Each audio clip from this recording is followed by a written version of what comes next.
as you guys might have read or whatever, I'm going to talk about mostly how to do math or why Lisp is particularly good for math. Before I start, I guess I'll say a little who I am. I'm Robert Smith, also as you probably read. I work at Secure Outcomes. I'm a, quote, symbolic systems engineer, which means I build symbolic systems, which is like DSLs or whatever. I'm actually going to be in Japan at the ILC, International Lisp Conference, to present something there. And it's all in Lisp. I own 2 Lisp machines, so I like Lisp history and stuff like that. And I like math.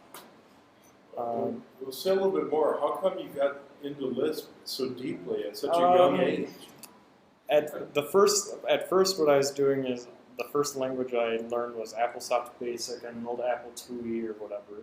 Now, I didn't know you could program on, quote, normal computers. The first computer I had was like a Pentium 2 or 3 or something. I didn't know you could program on those. I thought you could only program on old computers that boot you up into a terminal or whatever. So I started programming on that, and the first kinds of code that I liked to program were programs that computed pi. So when I was very young, I wanted to write a program that computed lots of digits of pi just because I saw it in a book.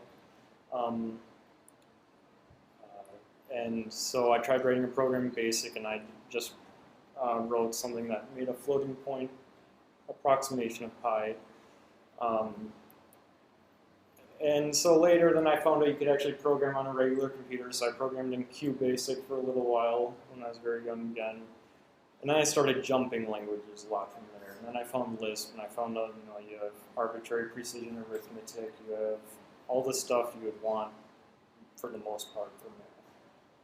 So then I got really into Lisp, and then I started getting in, and I also liked old computers, and Lisp has a rich history of that kind of stuff. I got interested in computer algebra, and Lisp also has a rich history of that. So I think all those things combined just kind of, I kept running into Lisp over and over. So that led you to getting a day job where you get to use Lisp. Yes, I really wanted to program in Lisp. I'm pretty opinionated when it comes to programming languages.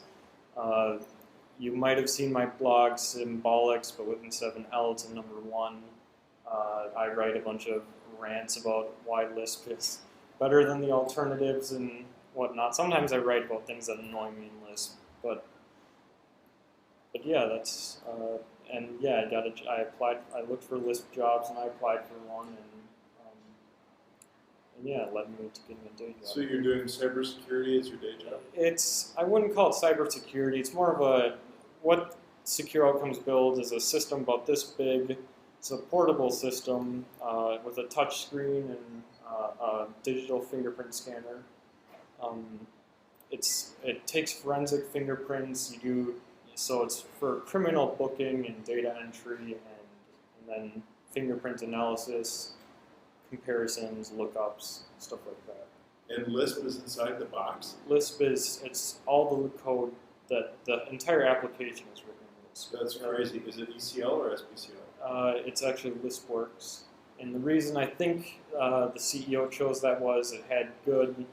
First, we run Windows Embedded, which I'm not really a fan of, but that's what the CEO knew the best at the time. For the next plans is to move it to Linux, but that's kind of in the distance. So we use LispWorks, and it's pretty good. It produces pretty good code, compiler-wise, and they have a good license. You can make distributable binaries, and with the compiler and all that stuff included, you don't have to. I think Allegro is a little different. I might be wrong. That Allegro has some restrictions on if you build an application that includes the compiler. I don't even know if they include the compiler. Generally no. Right. Yeah. But LispWorks is just open with it, and the benchmarks were good, and it had stuff like the FLIs, they call it their FFI built in. They had CAPI, their Windows graphics stuff built in. I don't know if any of you have tried to do GUI programming in Lisp before, and at least with the open source stuff, in my opinion, it's not great. I don't like building GUIs in Lisp. Cappy, it's okay. Nobody uses Clim anymore, except I did write an administrative tool at work that is written in Clim. It allows you to look at the database and edit entries and stuff like that. That was more just because I wanted to learn more about Clim. We have had a member talk in the past, Paul, about his own binding of Lisp to Mac. Mm-hmm. Yeah, I saw some of the past videos and stuff. Okay. Yeah, so LispWorks just kind of had everything together. It works on Windows, Mac, Linux. The Cappy stuff is portable between Windows, Mac, and Linux. And yeah, so that's what I mostly do. So I also hack Lisp in my free time, of course. I enjoy doing it. And yeah, that's me. Oh, I own 2 checks from Knuth. I guess that's relevant. Yeah, and his the Art of Computer Programming Volume 2, which is semi-numerical algorithms, and his latest draft or whatever of on satisfiability. So That's awesome. That is awesome. So that's me in a nutshell, I suppose. So I guess I'll move on. What I want to talk about is how Lisp helps writing mathematical code, and then I want to do some demonstrations with code that I've written, and then I want to talk about how Lisp is sort of insufficient or where it falls short compared to other things today. As most of you probably know, Lisp it sort of started as a computer version of the lambda calculus. McCarthy, made it so it can, execute programs. It's all very mathematically based, and Lisp sort of, the first symbolic program was the differentiation program, to compute the derivative of some expression. And then there came the theorem provers and Saint and Sin or Sign or whatever you want to call it for freshman calculus integration problems. And then Symbolics made Macsyma, which is open source today as Macsyma. It's actually, the open source version is not Symbolics version. Macsyma sort of split into two versions. The Department of Defense got a copy of the code, and that's the code that was open sourced. Symbolics Macsyma is actually better than the current Macsyma that's out there. I have a copy of the old Macsyma, and they got numerics better. It's just better all around. And a lot of the people, geniuses like Bill Gosper and stuff, worked on Symbolics Macsyma. And as far as I know, not the Department of Defense Macsyma. By the way, if you don't know what Macsyma is, it's an open, Macsyma, M-A-X, is open source. It's a computer algebra system, so you can do, solve equations, do linear algebra, do calculus, stuff like that. It's like, if you've heard of Mathematica or Maple, it's kind of like that, but predates it. But it's still maintained today. Scratchpad and Axiom are another computer algebra system that was written in Lisp. That exists actually in 3 forks today. There's Open Axiom, there's FreeCAS or FreeCAS, and then there's the regular Axiom port. I don't know why there's 3 forks of it, because there's not even enough users for really one port. Everybody likes their own thing, I guess. I guess it's kind of the same with Lisp compilers. I think somebody just forked ECL into MKCL or something. We're going to blame GitHub. It's all GitHub's right? fault. It's way too easy to fork. Right. That's the problem. And so yeah, that's how. That's sort of why Lisp is related to math, or how it has been. Are most people here programmed in Lisp? I know a lot of you. Yeah, so a lot of this stuff is probably, I say it's preaching to the choir because I don't really want to go over why Lisp is good because most here probably already know it. But the interesting things are for math is the numeric tower, full numerics, I'll talk about that more. The data structures that are built in, like hash tables and so on. The condition system, which is very, very useful. So I love the condition system, but Mhm. I'm not seeing where I would put it into. I'll talk I about hope it. you'll get to that. Okay. Yeah. No, most of these points will be expanded upon. The compiler is always included, and I'll talk about that more, why that's useful. Macros, that's been beat to death probably with everybody in here. And Lisp can be fast if you want it to be fast. The numeric tower, it has the whole breadth of numbers that you want. It has very fast machine precision numbers, fixed nums. Has arbitrary precision arithmetic, which is big nums. So your code won't overflow. In most cases, if you set your compiler to go, speed equals 3 or whatever, then yeah, stuff can happen. But in general, your arithmetic will be safe. It has like 4 sizes of floating point numbers. You have rationals, you have complex numbers, and the complex numbers, each component can be any one of those types, essentially. And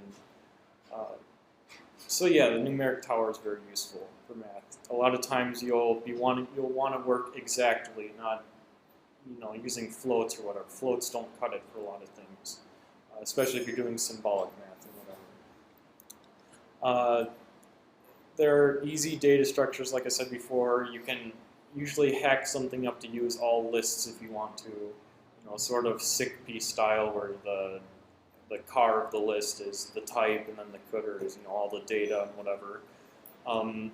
You have generally fast arrays, at least with SBCL, as long as they're homogeneous. They're only one type in the array. Hash tables, symbols, and then efficient closures, which is something I think Paul Graham talks a lot about, is making DSLs and whatever.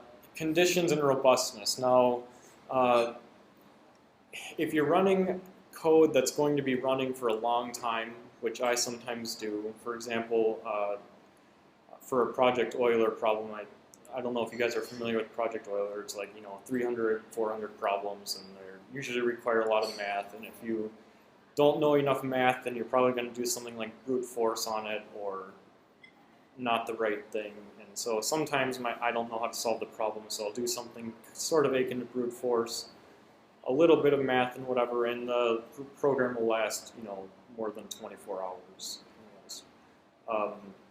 And what's bad is if it errors in the middle, you don't want to lose all of your everything that you've done. If you are running a long computation, for example, I think I was actually running a huge Mac. I was pre-computing a lot of data before I ran the main program, so I was collecting a lot of, I was pre-computing a table, and the program errored out in the middle because I had a division by 0 or something, and at first I didn't have conditions set up because I was hacking out something quick, and I lost all of the stuff that's been running for a couple hours. With conditions, you can make your code sort of fail-safe. You can put in points where failure can occur, and you can sort of restart the computation at a specific point in a sense. So I won't go very deep into conditions. They're just, they allow you to not lose everything that you've done so far. With exceptions, for example, in Java or whatever, if the exception bubbles up high enough on the stack, everything below, all your function calls and whatever are clobbered. You can't go back down and recover. With Lisp, the exception, quote, quote, will bubble up the stack, and then you can choose what to do, and then it can walk back down and handle your problem accordingly. So yeah, I say there's other things like robustness, the whole garbage collection thing. Unless you're doing FFI stuff or speed equals 3, safety equals 0, you can get seg faults. But generally, if you have safe code, then it won't happen. Like I said, Lisp can be very, very fast, especially for big num code and fixed num code, really. Usually it can't get quite as fast as C, but the trade-offs are usually well worth it. For example, overflowing integers and whatever. If you wrote the equivalent C code or if you wrote the equivalent Lisp code in C, each addition would be probably like 10 lines of code to check, will this operation overflow, will it underflow, whatever. So I think Lisp is fast for what it does. C doesn't do quite as much as Lisp with regards to arithmetic and whatever. And that's why, at least in my opinion, it's faster, typically. And also Lisp has, or a lot of implementations do, has really sophisticated type analysis. So you have ranges, floating point ranges, for example. So if you have some function like 1 divided by, I don't know, the square root of 1 minus x squared. So you have 1 divided by, and then a square root, 1 minus x squared. Lisp, at least SBCL and CMUCL, they can derive that x must be less than 0 or whatever. Not less than 0, less than 1. Because if it's 1, or yeah, if you have 1, then it'll divide by 0. And then all the interval arithmetic will propagate up, and it can tell you the range of the final computation.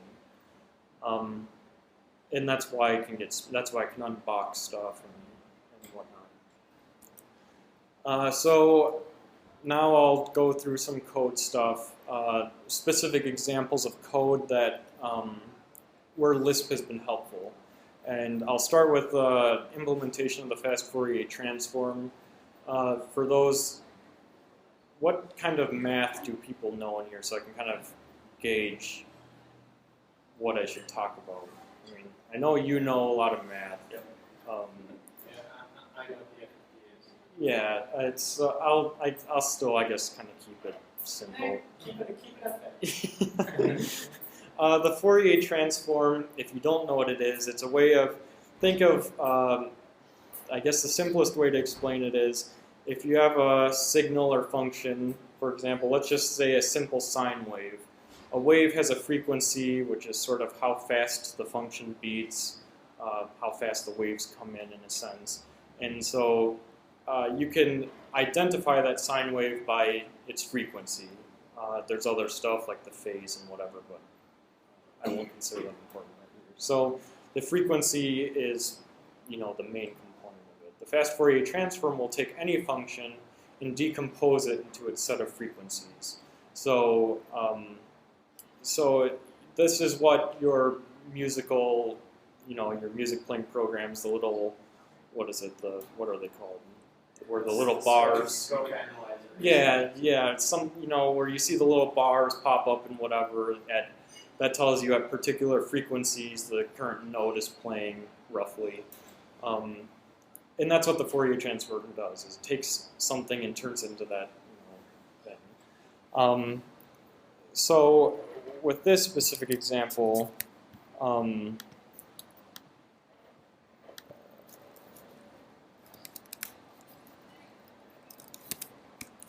this is a particularly simple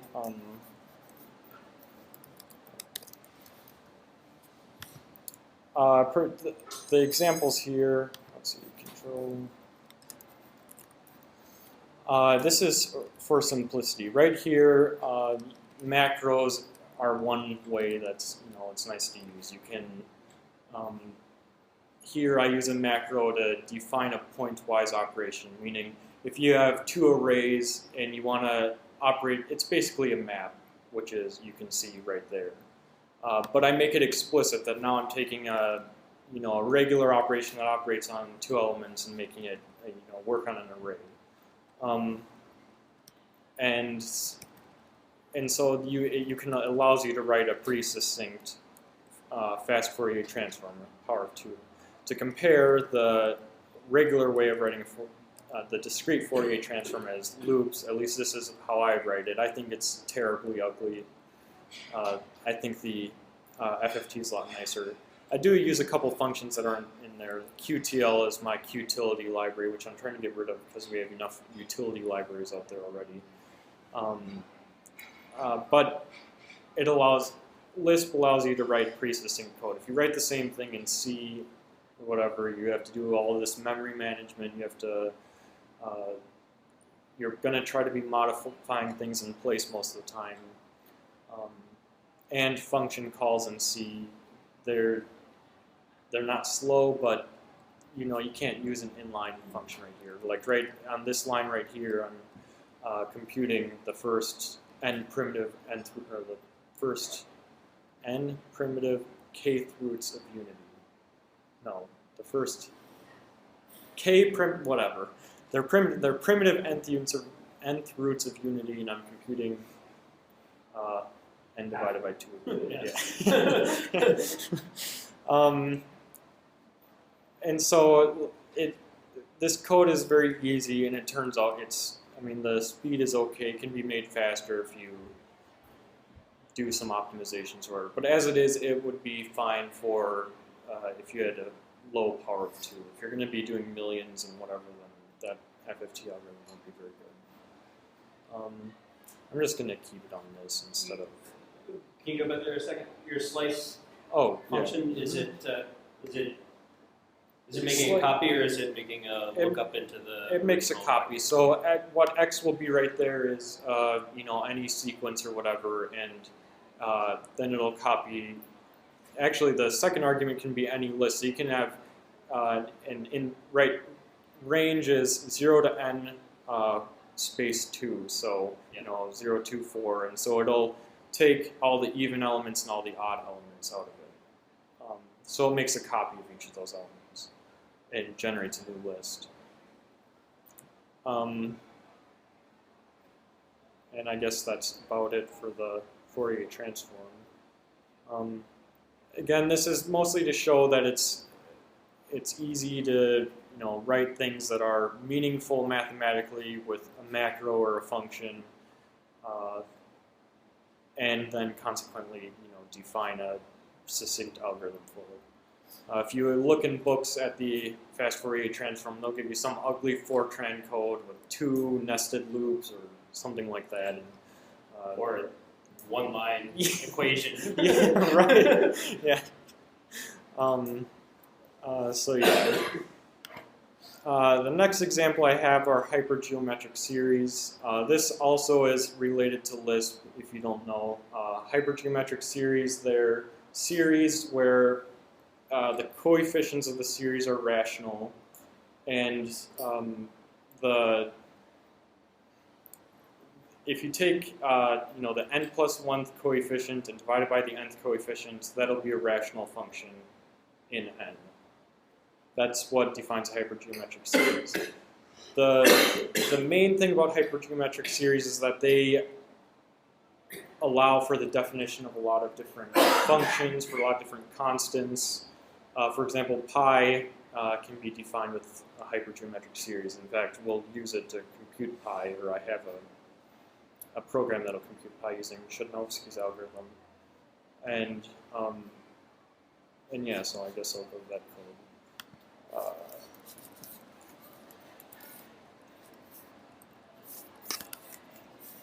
And so what I use in this code is an algorithm called binary splitting.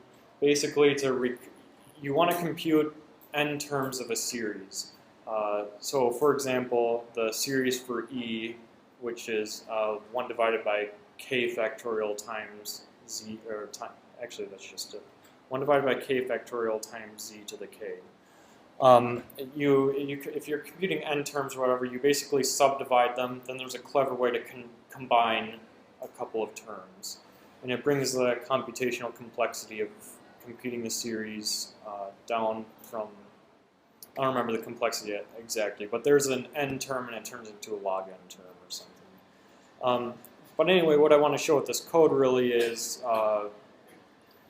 that you can define useful things that make sense mathematically. Like, for example, z to z. That's a common way in math of writing a function from integers to integers. So I can now use that in my code to say a binary splitting series is going to be defined by 4 functions which define the coefficients. And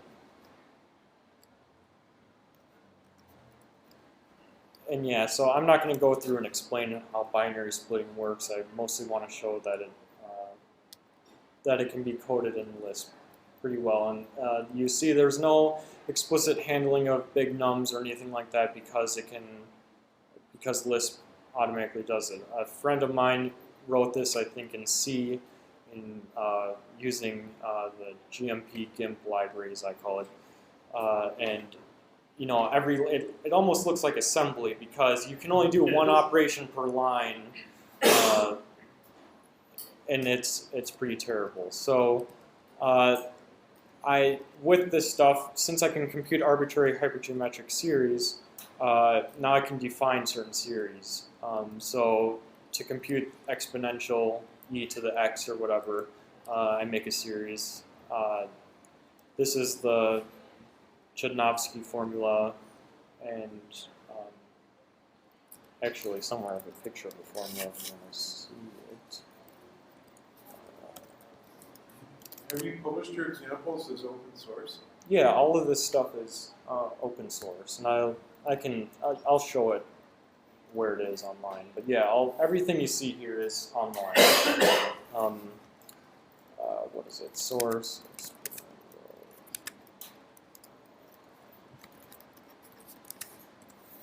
Yeah, this is an optimized version of binary splitting for just the Chodnovsky formula, but you can see the little ASCII argument. So what the code on the other page is doing is computing this sum right here. And you can kind of see that, like I said, a hypergeometric series is one where if you take the nth term and the n plus 1th term and divide them, you get another rational function. And you can kind of see that because if you know the definition of factorial, 2 factorials usually cancel out in some way, and there's mostly factorials powers. They'll collapse if you divide them. This actually splits into 2 series because of the binomial here. And then you actually have to take out this square root, put it in the front, and you compute the square root as the last step for computing pi. Anyway, and you can actually see it. Yeah, there's the final square root operation. Now this isn't a very good way of computing pi using Lisp, to be honest, because it'd be better if you had more native arbitrary precision floating point numbers. To compute the square root of 10,005 right here, what I'm doing is I'm multiplying 10,005 by 100 to the power of the precision I want it to. So the result ends up as an integer. If you just did square root of 1005, you know, you'd get some small square root. And so when I actually run this, well, I'll go through before I run it. You can do other stuff like Catalan's constant, constant apéry, which is zeta of 3. And so hypergeometric functions are pretty general. And I like the use of non-ASCII comments. Yeah, I put Emacs in tech mode, and you know you can do \surd for the square root and \pi and whatever. So, but then it turns out that breaks most it doesn't break most implementations, but most implementations of Lisp aren't set up to read Unicode, you know, stock. I mean, they can if you set it up to.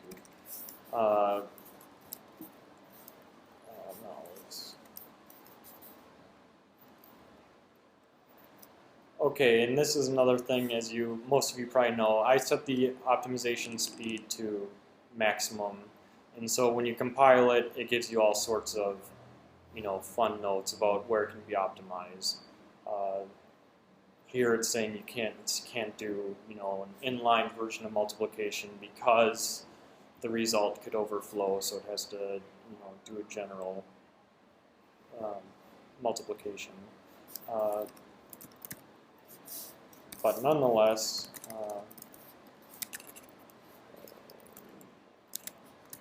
you can, you know, compute a fair number of digits using, and it's pretty fast. Most of the time is actually for printing. In fact, let's see.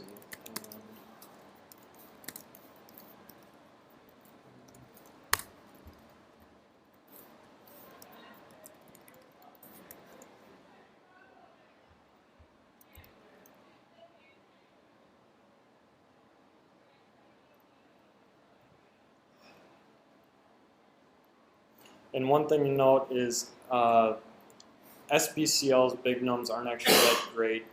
They're implemented in Lisp, and they don't have a good multiplication algorithm. I think they just do standard multiplication, faster, Karatsuba or whatever, or fast Fourier transform for multiplication would be better. But at the moment, they just kind of it's not great. That's something I want to improve, which is actually that other library that I brought up, Numericial or numerical. Is something I've sort of been working on, which is like really low level. I define fixed num syntax, which this hash % sign will read the next thing as a fixed num, because I want fixed num annotations throughout all the code. This extracts digits, this unsafely extracts, whatever. And so I'm trying to define something that can be a drop-in replacement for their current Lisp arbitrary precision arithmetic. Let's see if I can close that. I thought you were going to have us take bets on what the 1/10,000th digit of pi is.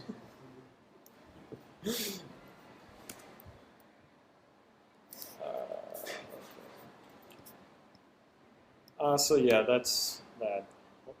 If that example was boring, they do. If that example was boring, it should get more interesting. I try to put the most boring examples first, but this is to me, so who knows. Another library that sort of shows how Lisp is good are through Young Tableau. And if you don't know what Young Tableau are, you can think of a table, and the rules for the table are if you go down, the numbers have to be increasing, and if you go right, the numbers have to be increasing. Each row does not have to have a uniform amount of numbers. So, for example, the first row might have 7 numbers, the second might have 3. Oh, and the number of numbers per row has to also be decreasing. And I'll show you Young Tableau. The point of showing this code is to show how easy it is to construct sort of complex but optimized data structures in Lisp. So like I said, you basically hear a table with an uneven number of elements. You could do an n by n array if you wanted to, but then more like... Sparse. Yeah, right, exactly. But there's a little more structure than being sparse. You know something about the next row based on the previous row. You know the next row will have fewer elements than the previous row. So the naive way of implementing it would be just a list of lists. And that's the way originally, when I was just experimenting, I just used a list of lists, because Lisp has the most list operations. I'd only do code by hand.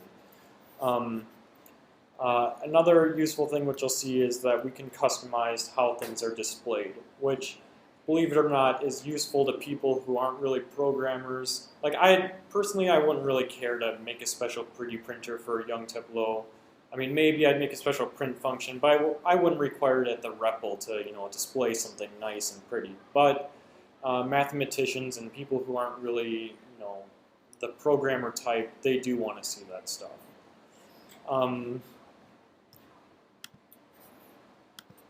So you defined a new tilde thing in format for Young Tableau.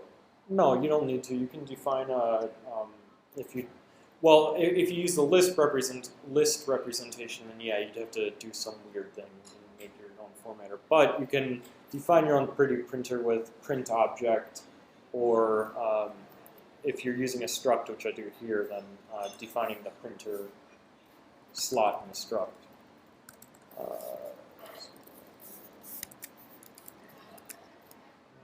I want to go into this. So here I define a tableau sort of piece by piece. I define an element of a tableau, should be a fixed num. Technically they don't have to, but Tableau typically, they're not going to be millions and millions of elements, billions I should say, or on 64-bit, however big a 64-bit number is. So I incrementally sort of develop it, make some functions to construct these other things, and then I finally have the tableau, which is a vector of tableau rows. And so now I define all the stuff in the pretty printer, and I'll show that. And the operations are relatively easy. I like coding in a style where the functions are small. That's arguably that's how you should code in Lisp, where you have cheap functions and whatever. Let's see.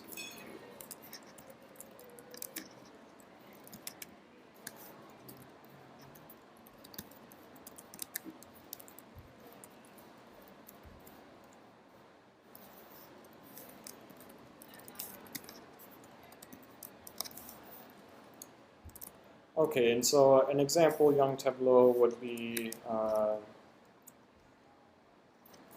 guess I'll just do, let's see, where to.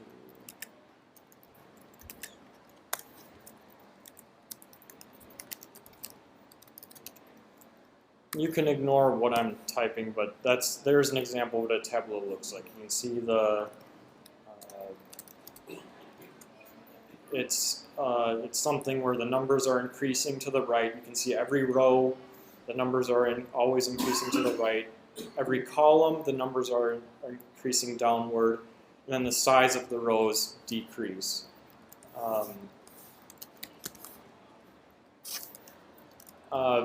One thing, so Tableau are used in a field of mathematics called representation theory and algebraic combinatorics and stuff like that. And one nice thing, or one special property, I suppose, is that permutations, which the technical definition is a set that, map between a set and itself, but really you can encode them as a list of numbers with no repeats and just, flipped order. One thing about young Tableau is that every permutation can be mapped to two Tableau. And so every permutation can be represented as two different Tableau. Now here, what I typed up here isn't a permutation because you have repeats and you have skips in numbers like 39, there's no 38. And so we can generate these it's called the Robinson-Shenstedt-Knuth correspondence. I always say Knuth correspondence, and that's what maps between permutations and two Tableau. It's actually more general. We can actually map between any arbitrary word, as they're called. A word is a generalization of permutation where you can have repeats, you can skip numbers. It's any sequence of numbers, really. And so you can generate both Tableau. And so these two Tableau perfectly represent the data there. It's not obvious because the algorithm it's not complicated, but you have to step through it to understand it. And so yeah, and you can see there, that's the sort of special pretty printing. It'll Are you saying that the lower Tableau represents the index of the same position in the upper Tableau in the list? What do you mean? Like, There's not multiple 4s in the bottom list. Oh, right, yeah. They're the two Tableau. The top Tableau is called the recording Tableau, and the bottom one is called the the bottom one is called the recording Tableau. The top one is called the insertion Tableau. The top one, has all the repeats, and the bottom one is always the exact same shape as the top one. In the way the algorithm works that converts it, it sort of picks off an element in the word, and then it inserts it into the Tableau. It might insert it to the very right of a column, or it might insert it on the next line of a column. And so the order in which things are inserted into the insertion Tableau is recorded in the recording Tableau. So you can see in the recording Tableau that the first element was inserted at the top left, the second one was inserted where the 2 is, the third one middle row left, etc., etc. And that's where the bottom row comes from with the top row. So the bottom Tableau is really a recording of how the information was stored in the top one, the order in which they were stored. Does that make sense? I can generate Tableau also have another special property, which are you guys familiar with the longest increasing subsequence problem, where if you give a sequence of numbers, finding the longest increasing subsequence? Basically, for example, here a subsequence would be 1 to 2 to 5, 6, 8, 39. That's a subsequence. So you don't have to go in order or anything. You can, just as long as you're always going to the right. So one problem is to compute what's the longest increasing subsequence of a particular permutation or word. And surprisingly, that's recorded in Tableau. That's actually the length of the first row of the Tableau is the longest increasing subsequence. The traditional way to solve longest increasing subsequence is to use dynamic programming or whatever. It's a classic exercise or whatever. But it's also recorded in Tableau. And the code for that is just this. The first row, the shape of the Tableau is defined by the lengths of the rows. So the length of the first row of the insertion Tableau. What is original? So curiously, do you know APL? I don't know it. Like I couldn't be able to type it, but I'm familiar with the operators of it. But I could never bring myself to. I think it's ugly. Have a keyboard with an outlaw Yeah, on it. right, right. Although the Lisp machines, they were able to type APL. They had all the characters and everything. I know it's in Unicode, but no, I never really got into APL. So I think that's all I want to show with RSK is the Robinson-Chenstedt-Knuth correspondence. And that's the mapping between words and Tableau. The next thing is generic arithmetic in Lisp. A lot of times you're just dying to be able to use plus on two things that aren't traditional Lisp numbers. A lot of times it's just because you want something to look nice or whatever, or you don't want to have to type M plus all the time for matrices, or Q plus if you're doing, I don't know, whatever. And so it would be nice at sometimes if you could just define, sort of overload the operators. Now, I don't particularly like overloading, but sometimes it's useful. Especially if you have an algorithm that works over multiple domains. So for example, a lot of algorithms work over regular real numbers and complex numbers at the same time. Since Lisp has complex numbers built in, you don't need to do anything because it's automatically overloaded. But then again, also sometimes a regular operation or a regular algorithm will also work over 2x2 matrices, for example. And so it's nice to only code it once and then be able to pass any data type you want into one. A little demo I'll do is treat Lisp, make it as if it's like JavaScript, which means I'll overload it using strings. For example, we can add together strings and find lengths of strings using absolute value and stuff like that. So most of these libraries are actually on QuickLisp. The last one, CL Young Tableau, that's in QuickLisp. This one, CL Generic Arithmetic, that should be in QuickLisp.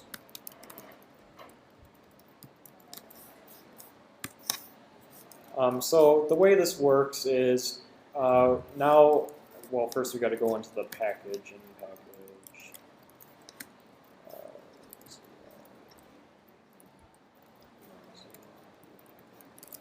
So we have a new package that's sort of a copy of the CL user package, except now a lot of things are made generic.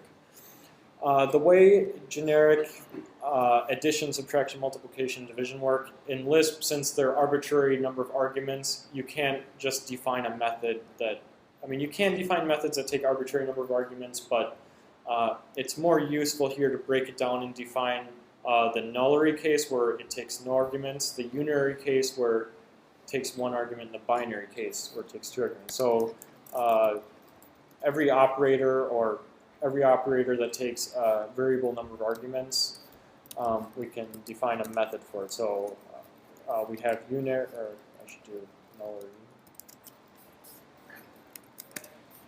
So nullary plus for strings is just an empty string. If we add no strings together, we get an empty string. If we do unary plus, that's just the string itself. So if we do plus string x, then we just return x. Binary string or binary addition, that's our old friend concatenates. And another thing to point out is that addition might not necessarily be commutative in another domain of operation. So, so you would have to define both methods separately. Now, the other library that I mentioned, Greg Files library, he sort of takes all of the common Lisp functions and whatever and makes them generic. So everything, all of Lisp becomes generic. And he actually has stuff like define commutative method. So you don't have to, define plus twice if you want to make sure it's commutative.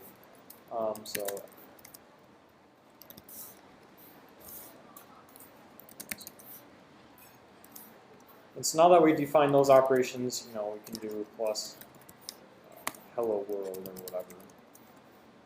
And we get the string. We can find, instead of using length, we can, in math, the absolute value function is usually used to denote some sort of distance or magnitude. And so we can overload that to be the length of the string. And so we can do the absolute value of the second to last result, and we get the length.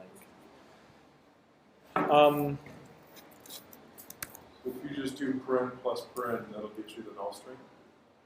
No. And the reason why that is because it has no type information to go off. In fact, I think I set it so it'll actually error.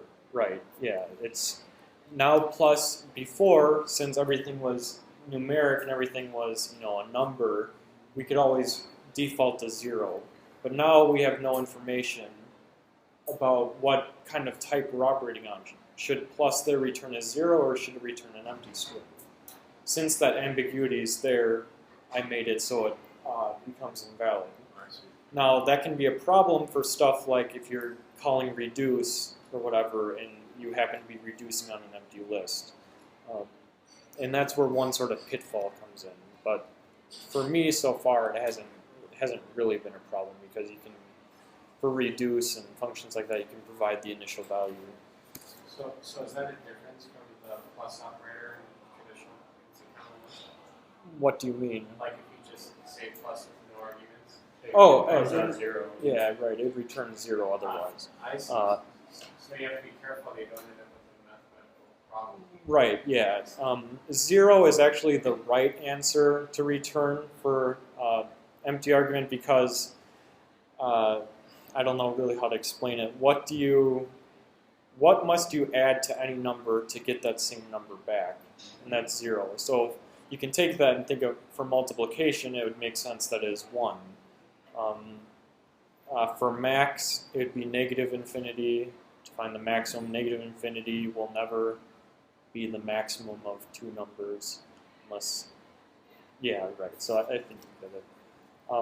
But yeah, when you get generic arithmetic, since that ambiguity is there, you lose that ability to get. And so when does the nullary come into play then? When you're doing I think I called or to yeah, get I'll an just initial go to- value or yeah, to get an initial. I'll go to the code right here. CL generic.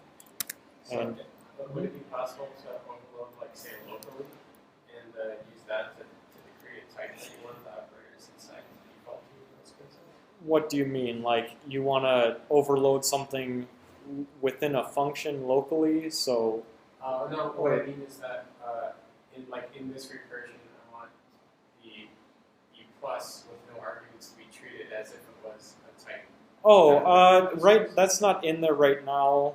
The condition system. yeah. With the condition system, you could.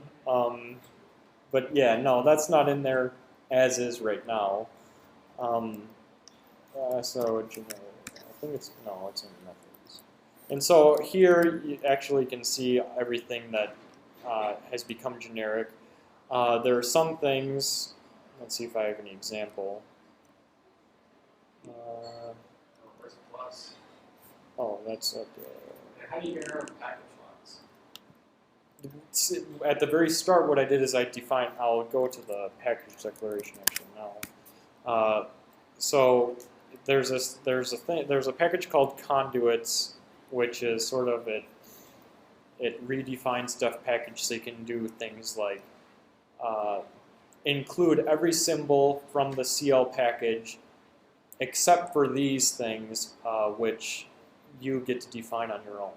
And so that's why it was required at the start to change the CL/GA user package. Because the Lisp standard says you can't redefine any of the built-in operations. In CL user.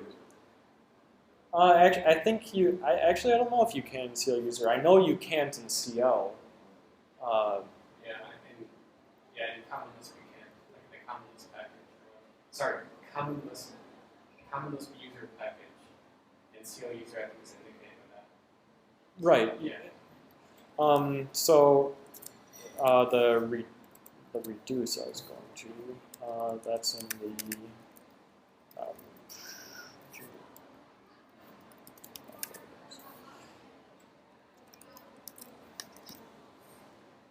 okay, so here I made my own macro def unfolded, which is for the arbitrary number of argument type of functions, and so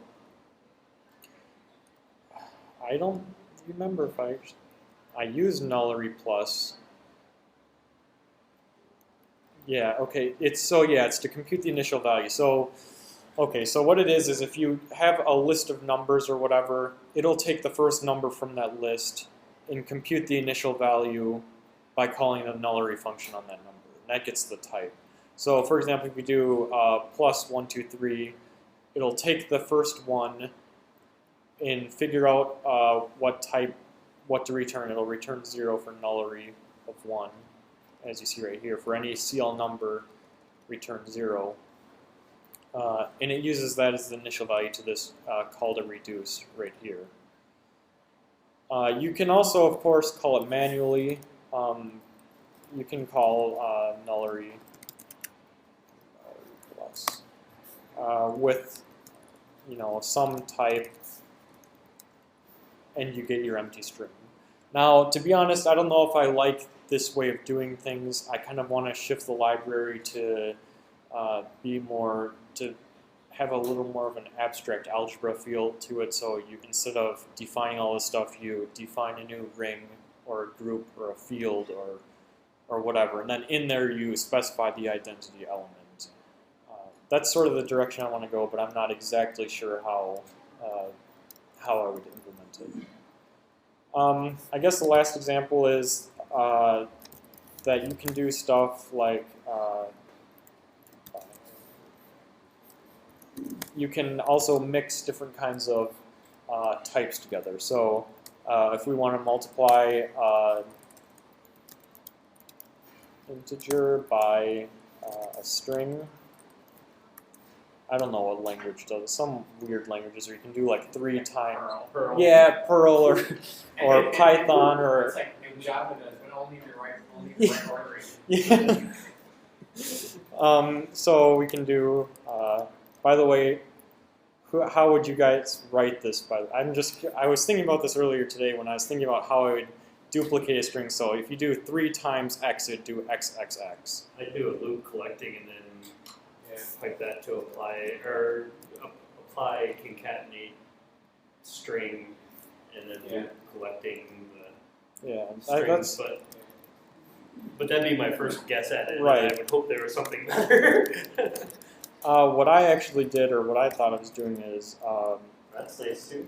loop, repeat, n, do, string. That's nice too. And so now if we do times, 10 deci, then you can overload as whatever. Now again, like I said before, it does not automatically make it commutative in any way. So if we did it the other way, we're going to get an error because there's no generic function to call. But it's easy enough to make a macro and whatever to define both methods commutatively if you wanted to. So a comment about changing this library to use an algebraic ring, Mm-hmm. you're going to have to consider what to do with the types of the conditions. What? You'll have to consider what to do with the conditions because you have to specify something about the conditional, like the condition types that can deal with the things in the ring when you get it wrong, so that you can get the right condition signal for the right things that went wrong. Oh, right. Yeah. Mm-hmm. Yeah, and then, like I said, it's a tough problem. I don't know if it's possible to integrate well with Lisp, and I'll actually talk about that a little later, about Lisp's type system and whatever. But yeah, I think that's it for that library. And like I said, there's that other library called Loom, which you can also selectively take parts out of it. I think that's a little more mature than this library since it's more complete. The next thing is something I've actually been working on sort of recently, and this is what I was talking about, why it's useful to have the compiler at runtime, which most C programmers think that's crazy or whatever, that, why would you want a compiler at runtime? But it actually turns out to be useful. And it can be used in a safe way as well. So what I did here is I made something where you can, and also this is, I think in a previous talk that you guys made, you guys were talking about the meta object protocol or whatever and how nobody knows how to use it. I found one use for it here. And this is a way, and it's to define functions which carry more information along with them. Let me load that.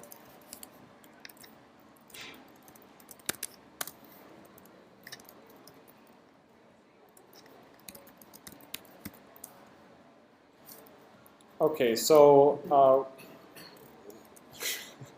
we can, I should go in the package.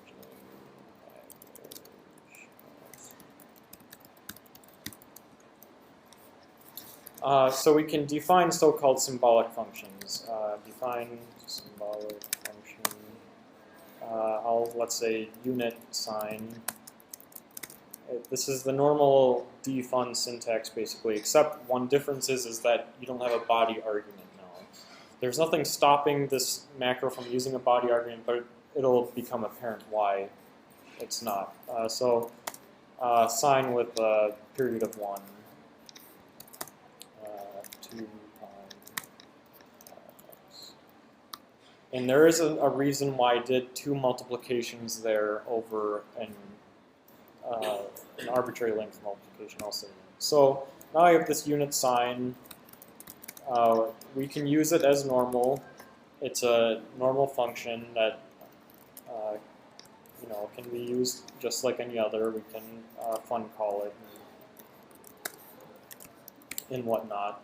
But the interesting thing is that normally if you have a function and you just evaluate it like that, you're going to get back some function object like hash less than sign function and like the function's address or whatever. But instead what we have is information about the function. We have it carries the symbolic definition of the function along with it. And so and what we can do is we can pick at that symbolic information and construct new functions based off of it.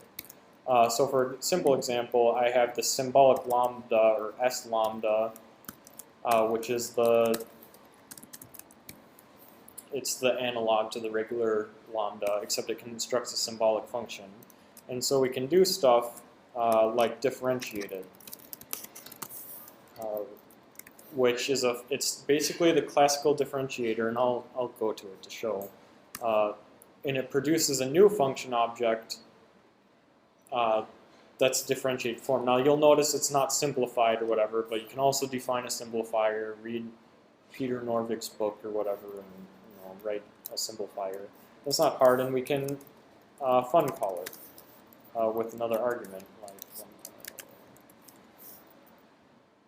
which is expected. The derivative of x squared is 2x, and then evaluate that at 1, and that's 2. Now, when I differentiated it, I created a new symbolic function. And what happened is when that function was created, the compiler was called in that code. This 1 times x plus x times 1 was compiled. So your typical compiler optimizations will occur there, and it'll take out the 1s, and it might take the 2x's and change it into 2 times x. It depends on what the compiler does. So we can do stuff. We can differentiate, more complex functions like the unit sign, and get, and that looks complicated and whatever. And it seems like that wouldn't be very useful. But like I said, since that's getting compiled, I haven't actually looked at this. Who knows what the disassembly looks like, because I didn't declare any of the types or whatever. Let's do differentiate. No, I can just do the last part. Okay, that's okay. I can't tell from inspection whether that took out the constants or whatever, but I'm going to guess it did, because that code looks shorter than what the assembly code for all those would be. I don't see enough multiplications in there. So I'm assuming SBCL took out the 0 times pi and constant, folded that, and propagated up until we got 2 pi times cosine 2 pi x. To look at the implementation, first the derivative. This is your very, very classic differentiation program. First, differentiate is the sort of, you'll also notice that I did not provide an argument to differentiate by. So I didn't say differentiate x times x with respect to x, because we have that information already. That's the lambda list. We can take that, you can see the var right there, that's the variable against which we're differentiating, and we can pull that out of the parameters list of the symbolic function. So you have multivariate functions, and now you want to do partials. Right, yeah, and that's what the optional argument is for. You specify which variable you want based off of the position. So if you want to do the partial derivative of x plus y or whatever with respect to x, then you provide 0. And if you want to do it with respect to y, then you can do it with respect to, or with index 1. So a funny comment is how does this compose with the Loom library or Yellow? This I haven't tried composing whatsoever. But what you could though, however, since now symbolic functions are a class, which I'll go to. It probably wouldn't optimize out the 0 times pi. Yeah. One thing I say. One thing I do say is that CL generic arithmetic is a library to make slow Lisp arithmetic even slower, which it does. Since everything is a method now, it doesn't know enough about everything to. I mean, it'll do caching and whatever, but yeah, now it's a normal class, a symbolic function. So we could, for example, define unary plus or binary plus onto symbolic functions to create a new symbolic function.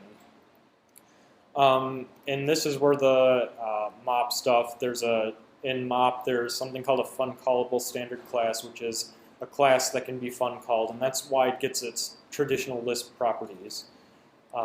Another thing, for example, with permutations, you see in closure, for example, you can like give it a sequence in function position and an index, and it'll give you the nth argument or whatever. Whereas in Lisp, you have to call nth or elt or whatever. If you made those things a fun callable standard class, then you could actually put it in fun. Actually, I think you'd have to call fun call. But anyway, so here I have compile symbolic function, which calls compile. And compile symbolic function,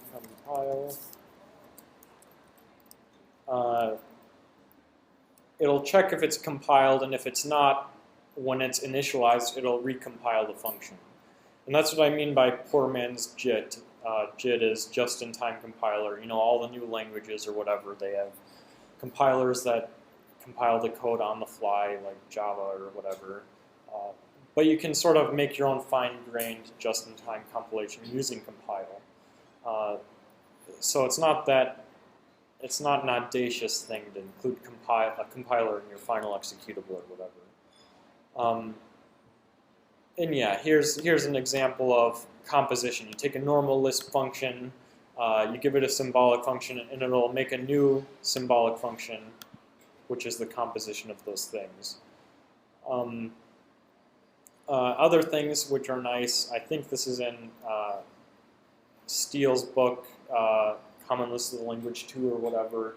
He includes stuff about function introspection and whatever. We can get the body of a lambda, you can get the arguments and whatever. But so this is sort of a re-implementation of that, since it's not standard. You can get the arity of a function, you can check if a variable is bound or free inside of a function. And then you can do some of your old lambda calculus stuff like rename a variable within a function. Really, the variable shouldn't matter, but if you wanted to, you could, which is called alpha conversion. So curiously, do you implement the equality testing? Here, no. Function equality is a really touchy thing. I thought about a couple ideas. One idea is to compare the tree, do alpha conversion so they're both the same variables. Compare the tree, the expression tree. If those trees are different, then you get into computer algebra land and whatever. Another thing I was thinking about is making a function that randomly tests points. So it wouldn't be a precise thing, but it'd give a list of 50 or 100 things. Yeah, right. And that's one way I was thinking about implementing equals for functions. There's actually a theorem, and it's called Richardson's theorem, and given a sufficiently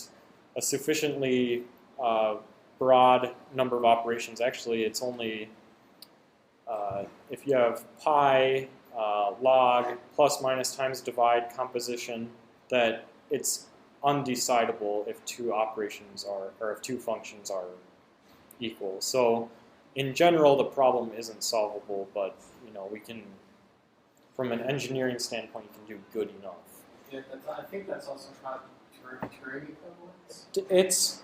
It's related to Turing equivalence in the halting problem and whatnot, that you can't decide if a function will ever terminate. This is sort of the same that, well, it's actually, you can actually sort of derive each one theorem by the other by saying if you don't know a function, if you can decide if a function equals 0, that means you can decide if a function will terminate in some sense. And so you can kind of play off, leapfrog between the two and sort of get it. The original proof for Richardson's theorem did not refer to that, I don't think. He used a more sophisticated mathematical and computational argument. But yeah, no, they're both very related. You mentioned earlier you'd avoided exponentiation for some reason. Did you mention what the reason was? Exponentiation for... You did something squared, but you explicitly did two multiplication. Oh, yeah, I defined, I don't remember. Or you defined your unit sign. Oh, right. Yeah. Oh, yeah, the two, okay, the reason is because my diff program is terrible. Right here, it takes the expression, this is the very classical way of doing it, takes the first thing and differentiates the second or third. So secretly, there's a lot of things that it won't differentiate. But it's easy enough to extend it. I basically wrote a minimal example that would work here. There are other problems with symbolic functions. For example, it's not clear how a closure should work from a symbolic standpoint, how the environment is captured.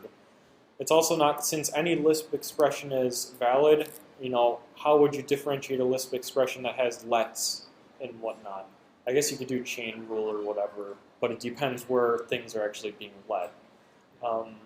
There's a lot of, it's weird symbolic functions really, at least as I've been developing them, should be more for simple things, for simple mathematical functions that you can define. So yeah, just do alpha substitution with gensibs. We tried hooking up Macsyma. What? We tried hooking up to Macsyma. Oh, hooking up to it? I haven't, not with this stuff, no. I've thought about it. I haven't been motivated enough to either try to connect with Macsyma's Lisp code, which is, any of you ever seen the Macsyma source code? Okay, I should go online and look it up. It's like all caps Lisp. It's super old way of stuff. Everything's, if you know the prog, not prog-n, but prog, where you can, use Go. Like prog V. It's a lot of weird stuff in there. I don't think you did with Math until a few years ago. Yeah. All in Mac Lisp. Right, yeah, it was originally in Mac Lisp, and then Symbolic sort of changed to Common Lisp with their Lisp machines, or Symbolic's Common Lisp, I should say, because they have their own special extensions. But yeah, no, you could... You could use it as a library. Yeah. Oh, right. Yeah. There is a little bit of conversion they have to do between, because in Macsyma it's not simply plus xy. It's actually they put their operators inside their own list at the start. It's so hacky because they also for caching stuff, they cache stuff in the head of the list, for example. So they do. so for example, they'll have plus. And then they're a typical property list or whatever, foo, like no simp or something like that, saying do not simplify, and then your other expressions there. So the way they structure expressions is really weird in Macsyma. I don't really look up to Max. If you're looking for code to read, it's not Macsyma. And like it is partly because of Mac Lisp or whatever originally, what is originally written in. So I have a question. Mhm. If you made differentiate generic Mhm. and then provided an interface to the symbolic function for Mm-hmm. like higher order stuff, like so a person can decide that they want memoization and execution of the Mhm. symbolic function, Mm-hmm. and then like they can add, maybe counters or whatever. Mhm. How many times is this function differentiated so they can store Mhm. it in the Yeah, application? actually, one thing you could do, in addition to that, you could subclass symbolic function and include more slots that you want to, more information that you want to carry around. Like for one example is memoization, where I would want to, cache the results of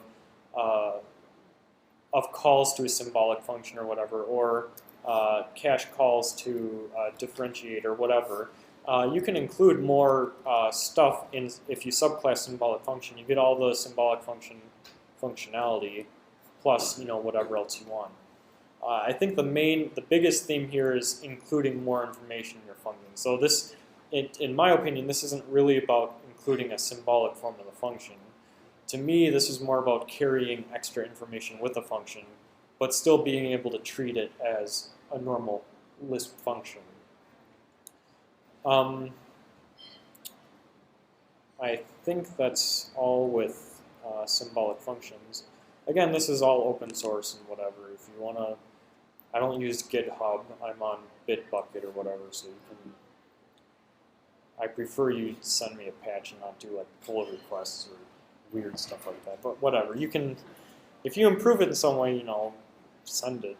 Does Bitbucket use Mercurial? Because I noticed you're using Mercurial. It uses both. You can use Mercurial or Git if you want. So it supports both. But yeah, I use Mercurial mostly Yeah, I think that's. Oh, the thing I mentioned a little bit is that we get it in Macsyma, for example. If you evaluate a function, it's basically going to interpret that function. It's going to take your value and sort of substitute it in where substitute the value in for the variables, and then it's basically an interpreter. Here, you can do symbolic computations, but evaluate the functions at a fast speed. So if you made a plotting library, for example, you could plot using the normal fun call stuff, but specify the stuff using the symbolic stuff, which is important to a lot of math people. Next thing is CL permutation. This is a library I made for handling permutations and finite permutation groups. I tried to design it to be fast and memory efficient. I use closure, all sorts of weird stuff. But it can do neat things, and like I said here, the little demo I'm going to try to show is analyzing the Rubik's Cube using CL permutation. So I'm going to load that up.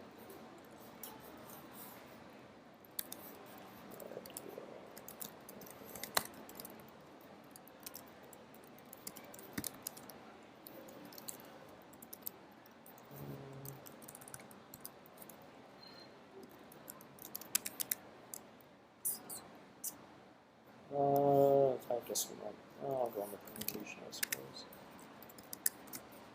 Okay, so I'm not really going to go through this code. There's not a lot of interesting things to say about the code itself. Like I said, the important thing is that now we can define our own items from a mathematical standpoint. Define all our fun operations on them. The main point of this is that it can be relatively fast. So one example is generating a random permutation, for example. I should go in package.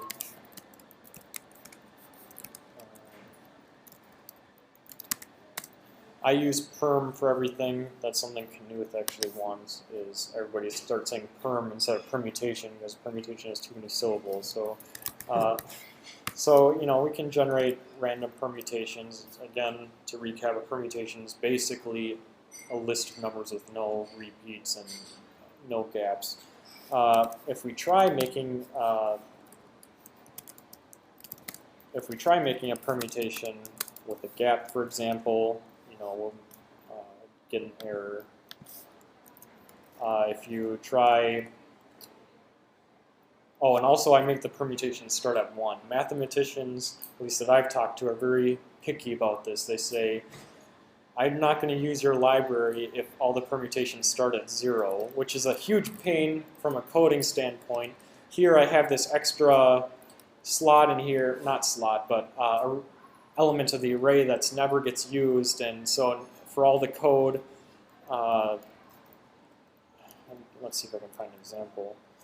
For example, here I need to always do 1 plus, and I always need to do offsets and whatever, but that's the way they like it. Another option would be to internally store it as 0 to n minus 1, and to, when it's printed out, show 1 to n, but then it's confusing if you still have to add plus 1s elsewhere, I suppose.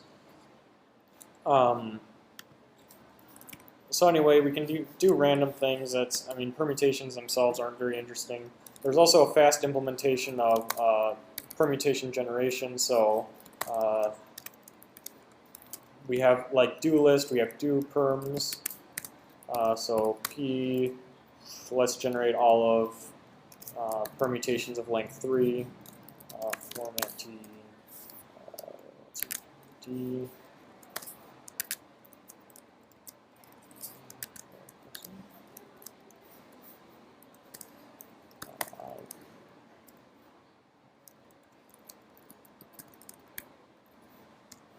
So this avoids generating all the permutations at one point. So normally Lisp style, or not, it's functional style to make something that generates all the permutations at once, but with permutations that's not really feasible. But this way, you know, it generates them fast and efficiently. If we wanted to collect them, you know, we could do a let like list here and push them all onto a list if we wanted to. There's also map perm and another thing is def parameter, sort of Python style generators. So all the elements make. And so now if we do S3, you know, this will generate them, and as soon as it runs out, then we're out. So that's another cool idiom to use, I suppose. Yeah, right. If we go to make perm generator,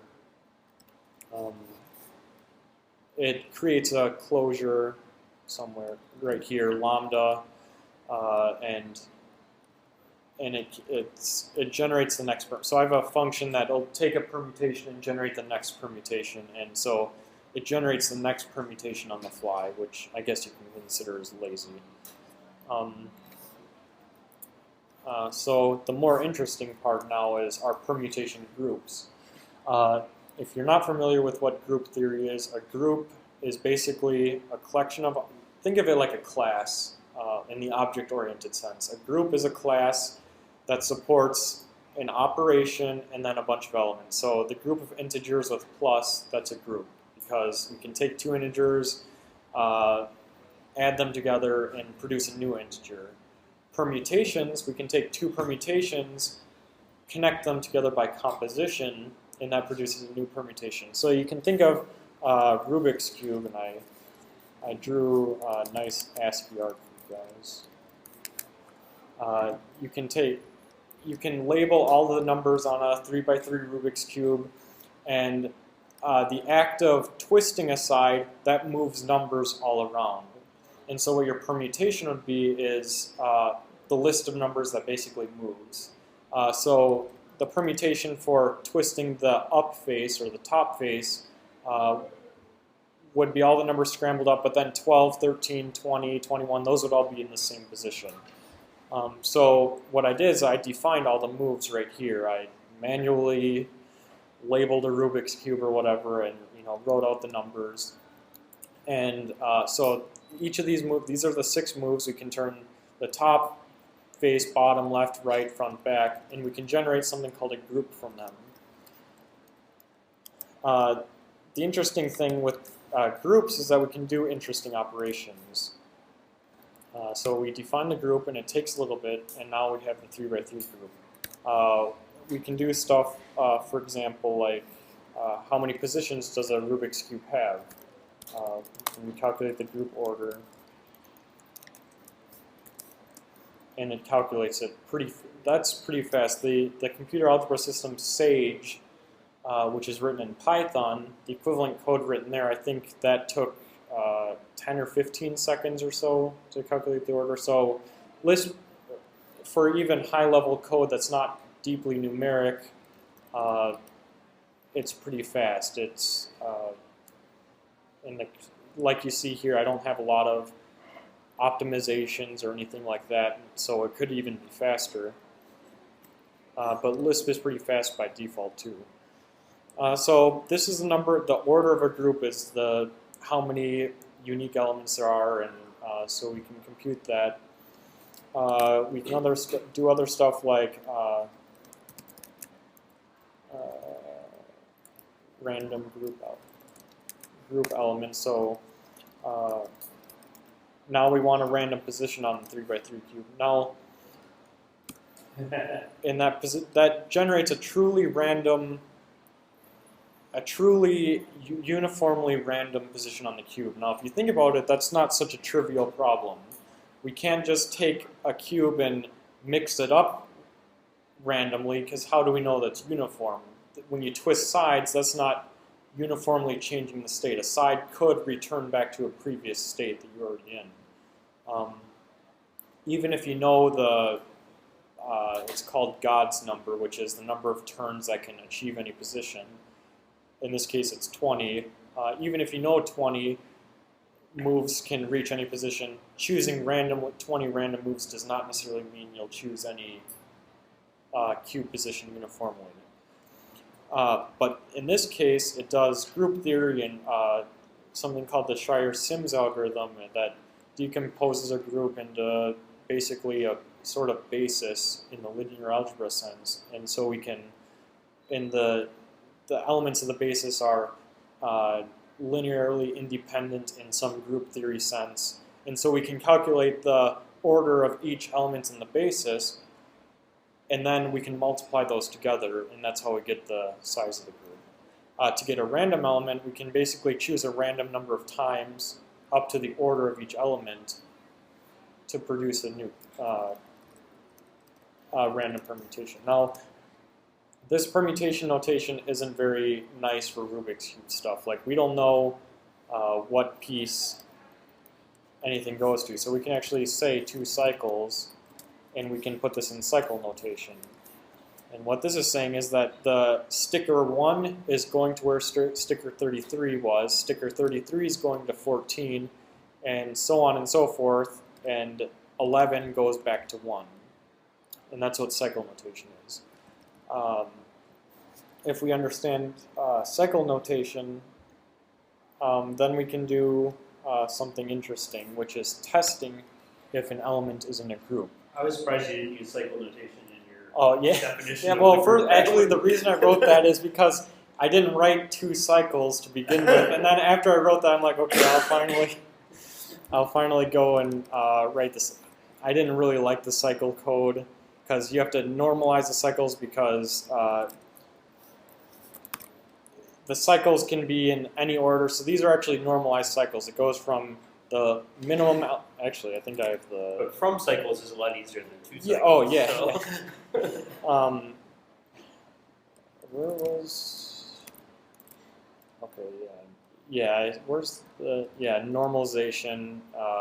It tells how to normalize each cycle, and so actually, I converted that code because I didn't want to.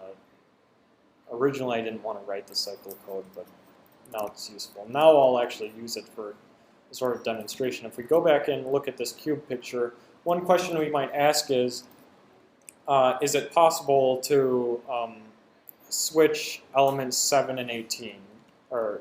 So is it possible to take this edge right here? If you think of a cube, this would be on sort of the edge of the cube. Is it possible to flip those 2 stickers? Which is a valid question and whatever. So what we can do is we can make a permutation, which is those 2 stickers flipped, and we can test if it's an element of the group. So we can call a group element P, and then we do from cycles, and so this would be swapping 7 and 18. Again, like I said, in cycle notation, 7 goes to 18, 18 goes to 7. And then we have to specify the maximum, since from cycles doesn't know how big the permutation must be. So we tell it that this is in a permutation that's of length 48. Because there are 48, there's actually more than 48 stickers, but because we don't count the centers, because centers stay fixed, so we don't need to include them in the permutation. But anyway, so first I'll actually show what the result of from cycle. So we take that cycle, and that gives us what the permutation would be. You can see that 18 right here is switched with the 7 over here, and everything else is fixed. So the question is that an element of the group? Meaning, is that a possible position? And there's an algorithm for that, and whoops, I think I got the group. Oh, yeah, you're right. If we use a second. And we actually want.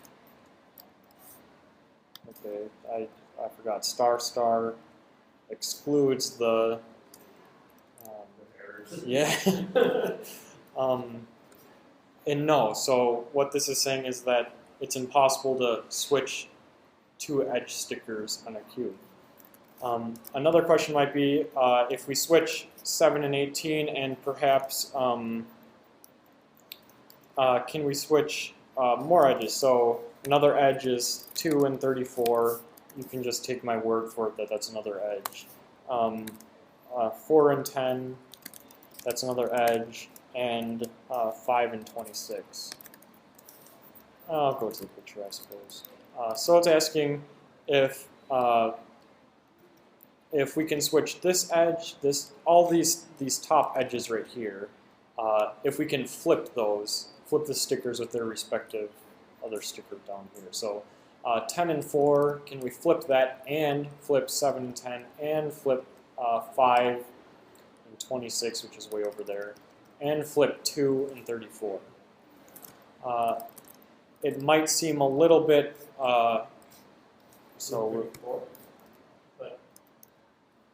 what? I thought it was 47. Look what it matched up with 2 of them. Oh, no, okay. Yep, no, right. All right, my bad. The wrong direction. So we can't flip one edge, but if we, whoops, I wanted to check that. But it says, yes, that is an element, so we can flip 4 edges, which might be a little unintuitive, saying we can't flip, if we can't flip 1, but we can flip 4 of them. In reality, it's actually true that we can flip 2 edges. And that's because all permutations on the cube have even parity, if you know what that means. You always must have an even number of sticker flips. And actually, we can compute. We can do perm even p to verify that. And yes, in the case of one element, perm even p is no. And so there's other stuff you can do. Permutation groups come up. Actually, any finite group can be represented as a permutation group. So really, this is more of a general finite group calculator than it is a permutation group calculator.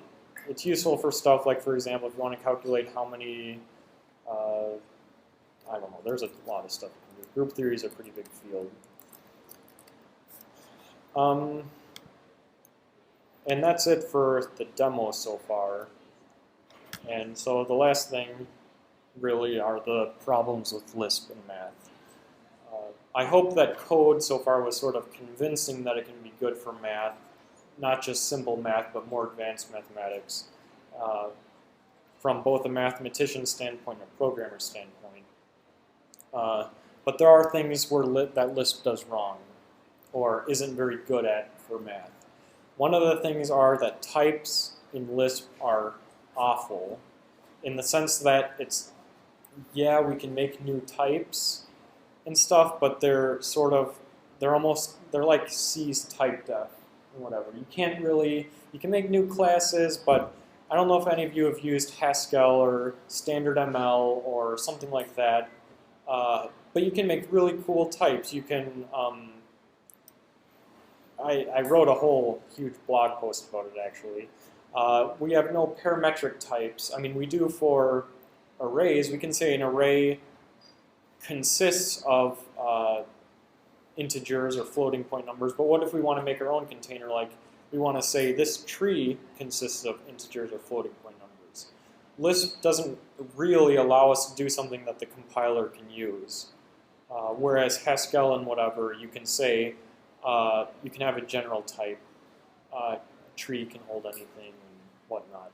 Yeah, I would actually say it's worse. That in Lisp, when you define a type and use it somewhere, you're promising the compiler you won't stick anything with that type in Right. there, right? Yeah. Whereas in other languages, Right. when you define a type, the compiler is promising to you that you won't violate the use of that type. It's very different. And it tripped me up for a while before I figured out that. You know, I thought Lisp would throw, a signal and condition or something if I put like a string in something and declared as a number. But no, I haven't put it there and it's like called it, right? It's like, You told me it was going to be an integer. yeah, I told you exactly. And so I was shocked at this, and so I totally agree that the type abstraction is really weird. Yeah, it's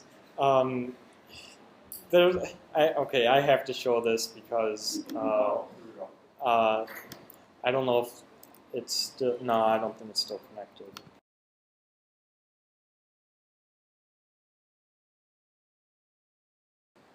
Okay, so the context of this is that I wrote a blog post saying that common Lisp types suck, and so I got jumped on by. so the natural retaliation are, the reasons why Lisp is great, and never talk down about Lisp, and Well, this is great. yeah, right. Yeah. And so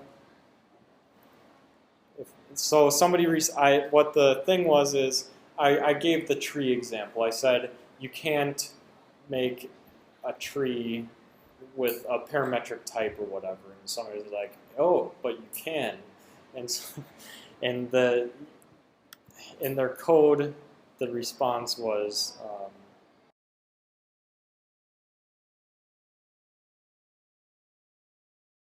The other things, if that loads or while that does, is functions are awkward in Lisp. This is the whole Lisp 1. This is the whole Lisp 1, Lisp 2 thing. For example, we have the labels construct. That's really nice and good, but what if we want to lexically bind a function to the function value? There's no construct in Lisp to do it. I did write a library called letrec, which implements schemes letrec functionality, but it's not very good. I basically apply, you can bind lambda functions and whatever, but it's not really efficient. So it's weird. You have the whole hash code stuff, and so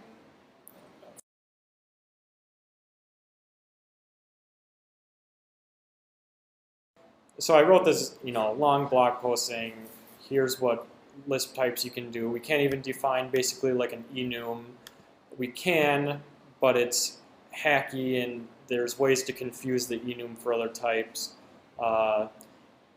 Okay, and so somewhere up there I say, it's not possible to define tree, and so somebody, let's see if I can make this bigger.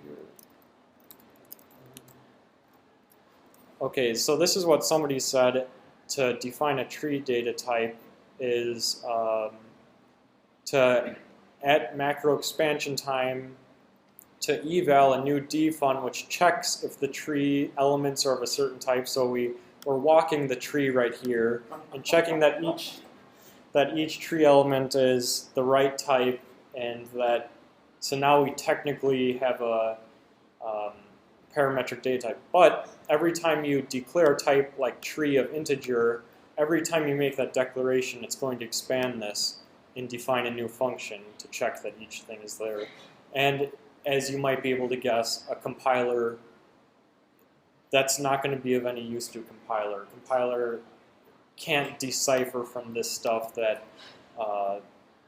it can't optimize that it's a tree of integers. All it provides us is basically the ability to use type P. But yeah, that was one of the responses. Otherwise, the other kind of thing is that it is kind of hard to get fast code. One of my friends who's just sort of learning Lisp, they don't really know that he uses lists for everything. So I say, no, don't use lists. Lists are slow. Then he says, no, then what's the point? Why are there lists if they're always slow? And it's just you have to know, and you have to know your compiler, what your compiler can do. Not all compilers can optimize arrays of floats to something nice, to like SIMD instructions or whatever. So you have to know your compiler, and you have to know about declarations, and you have to know when Lisp copies stuff and what elements are in place and stuff. By the way, I hate that CL sort. Yeah, that's So in answer to the question of why are lists there, is because if they're not, you end up with Java and Yeah. you're finding a whole pile of little stupid Yeah. aggregating structures, Right. aggregating objects, just so you can move a Right. group of crap from one side of the program to the other. Right, yeah, no, it's for macros, use everything for, and I don't care how slow macros are. I don't care if macro Well, expansion takes. It could take 2 days, I think, you compile time, so Yeah, right, yeah, as long as the runtime is, I don't care. And then the last problem is that images, the Lisp image, which is like all the loaded functions into memory and whatever, it's easy to screw that up. Everything I was doing back at the REPL, every time, wherever the REPL is. Well, you don't have to do it every time. You can just say using read table blah, and then that's good enough. It's pretty far. Actually, one way, set syntax, one way to screw up anybody's Lisp compiler is to set the open paren to the closed paren, and now there's no way if you try anything. Yeah, there's nothing you can do. Oh yeah, you can just use wait a minute. Yeah, you're screwed. Yeah, there's no way to recover from that or whatever. I mean, so you have to restart the image. And so that's kind of what I mean by corrupting the image. I don't really mean it in the C sense, but but more You in could probably do that if you tried. Yeah, oh, of course. No, the C sense is easy as soon as you touch like the CFFI or something. Yeah. Oh yeah. That's It's really there's easy. plenty of problems at work. We get the data from a scanner, and so we have to do everything manually with diving into C a little bit, and that's services are problems. But yeah, so it's a problem in my opinion in Lisp that there's no way to undo operations in the image. If you load a function in the image, and you can do fmac unbound or whatever, but it's not really, it's not great in my opinion. Otherwise, that's all I have. I don't know if you guys have any questions or whatever about anything or discussion or whatnot, but that's all I have. Have you ever looked at closure with a J? I've looked at it, but really the way it's not really interesting to me. I don't like how they do it. Okay, first you have like 3 different kinds of braces. You have to do something special with tail recursion, which I use almost. I find tail recursion to be a lot clearer than loops for every single thing. And also, if you don't know, SBCL can actually sometimes compile tail recursive stuff better than loops because it can do better data flow analysis. Once you start introducing mutations like setf and whatever, sometimes you can lose type information and stuff like that. So if you use data flow, or if you use tail recursion and whatnot, then it can track the types through there and produce faster code. I know when you have to use something like rec or recur or something. Recur. Yeah. Another interesting thing is that I made a library called CL Recur, which sort of emulates that. I guess the ability to link with Java isn't a bad thing. I don't think Java is a nice thing to link to in the Lisp world. It's true. I think everybody hates Java, but the one thing that you kind of get out of this trade-off with the devil is you get a type system. Well, actually, another thing, and one gripe that I had about the types is that Clojure, I don't think it uses the Java types, but I think it ignores a lot of other type declarations. Now, that's an implementation thing. That's not really a language thing to ignore type declarations or whatever. But as far as I know, it doesn't really do that. I don't know what you mean to ignore. You can have like meta comments that give type hints. Right. Yeah. That's what I mean are the type hints. Is that I don't. Well, I guess it's really the same with Lisp. Is that it's free to ignore the hints if it wants to, which I don't really like giving up. I like the compiler to not ignore that stuff. But yeah, no, in general, Clojure. The nice things about Clojure, I guess, are the functional programming aspects. That's a little nicer than in Lisp, common Lisp. But otherwise, I haven't looked into it very deeply, and what I've seen isn't very interesting to me, I suppose. But I would have to applaud Rich's efforts on making a Lisp that other people can use and something that's popular. So I don't say, down with Clojure or anything, but it's not my cup of tea. I thought of it though when you were talking about corrupting the image, and was wondering, if I could just put a whole software transactional memory thing around my REPL and say, let's roll back that transaction. that like, Unbound I just did, kind of like bind that again for me. One last thing, I suppose, is like I said, the whole open source thing. For a long time, I actually didn't use version control. It's probably a few years ago that somebody's like, you really should use version control. Yes, you should. And so what I did, I used tarballs for everything, and so, but bitbucket.org/tarballs are good. And so do I have to log? I'm not. But all the, there's a, take your pick. There's a lot of stuff there, and a lot of it's in Quick Lisp. Not all of it, but everything I showed today is in Quick Lisp.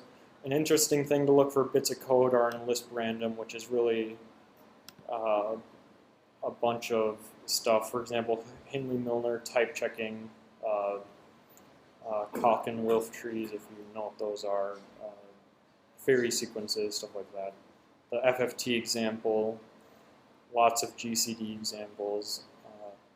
One thing, another sort of mathy thing is a genetic algorithm that'll take an arbitrary function right here and compute and take a list of points and basically do a least squares fit, but using genetic algorithms.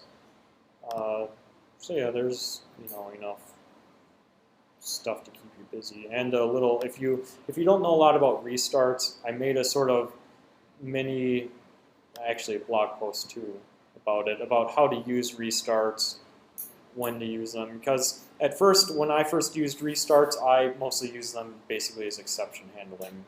I wrapped a handler bind and just caught the exception and handled it. But now. So I actually learned more about it a while ago. Yeah, it's like one of the big places I use that is dividing by 0. Yeah. Yeah, you just never check. Right. Yeah. You just fix up the faulty instruction when it does. Right. Right. Yeah. So that's all I have, I suppose.